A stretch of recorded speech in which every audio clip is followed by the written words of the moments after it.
Rain pounded the hospital roof that night like the heavens were angry. The power kept flickering. Nurses moved fast with flashlights, the air thick with fear and urgency. Ngozi stumbled into the emergency ward, soaked to her bones. Her wrapper clung to her body, and she clutched her swollen stomach, breathing hard. "Please, nurse, I'm in labor," she whispered.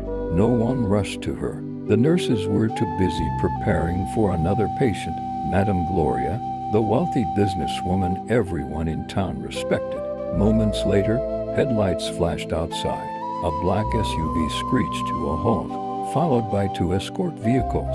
Guards jumped out, umbrellas opened instantly. The doors opened and Madame Gloria stepped out, wearing gold earrings, perfume strong enough to fill the hallway. "Quick, get a wheelchair," a nurse shouted, abandoning Ngozi. Ngozi's legs trembled as she watched them run past her to the rich woman. She held her belly, crying quietly, "Please, help me, my baby is coming." But no one listened. Minutes later, both women were taken into separate rooms. Gloria's private suite was filled with doctors and nurses. Ngozi's room had peeling paint, flickering bulbs, and one exhausted nurse, Izine. Ngozi screamed as the contractions grew stronger. "Hold on, madam. Push," Izine said, sweat pouring down her face. Finally, a cry filled the room, a baby boy, strong and healthy. Ngozi smiled weakly. My baby."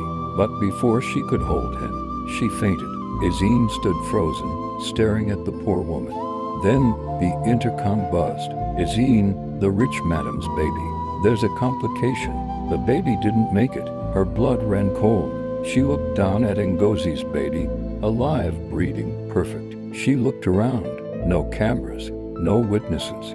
Then greed whispered in her ear, "If I give the rich woman this baby, I could change my life forever." Her hands trembled as she lifted the newborn. She wrapped him in a fresh blanket and walked into Madame Gloria's suite. "Congratulations, Ma," she said with a forced smile. "Your baby is safe." Gloria burst into tears of joy, hugging the child.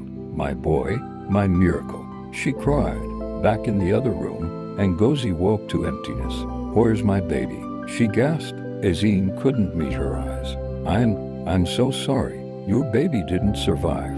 Ngozi screamed so loud the walls shook. She fell to the floor, her tears mixing with the blood on the tiles. That night, 2 women went home, one in silence, one in celebration, and one nurse carried a secret that would destroy them all. In a world where money speaks